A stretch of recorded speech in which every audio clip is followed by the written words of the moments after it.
আজকে বাজার থেকে আনা হলো মাছের ডিম। এটাকে আমি একটু হালকা করে ধুয়ে নিব। আমি 4টে পেঁয়াজ নিয়ে নিয়েছি আর কিছু লঙ্কা নিয়ে, যে আমি কুচি কুচি করে পেঁয়াজ আর কাঁচা লঙ্কা কেটে নিয়েছি।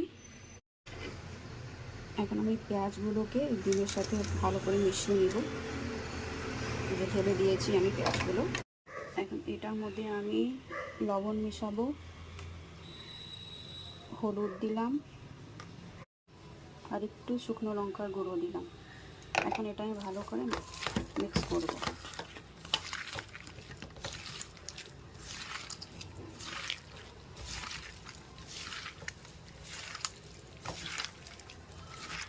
এই যে দেখুন আমার ভালো করে মিক্স করে দিয়েছি।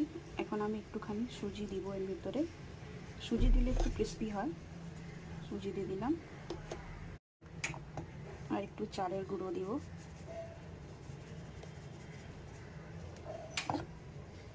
এখন এটাকে মিশিয়ে নিয়ে আমি একটু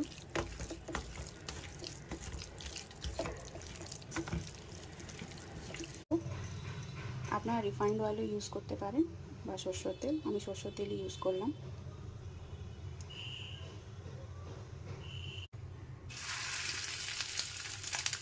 আপনি যেরকম করে দিতে চান আপনারা সেরকমভাবেই বানিয়ে দিতে পারেন, গোল গোল করেও দিতে পারেন।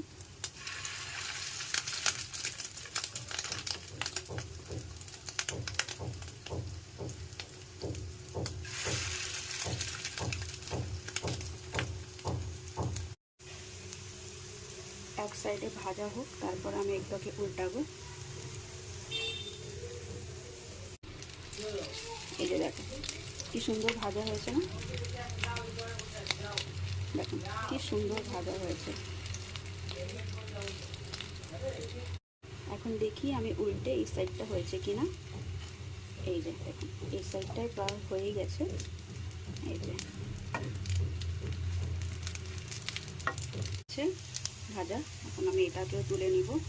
এটা আমার থার্ড বারের দেওয়া, একবারে সব দিয়ে দিলাম, একবারেই হয়ে যাবে। এই যে দেখুন আমার ভাজা হয়ে গেছে পুরো মাছগুলো, মানে মাছের ডিমগুলো।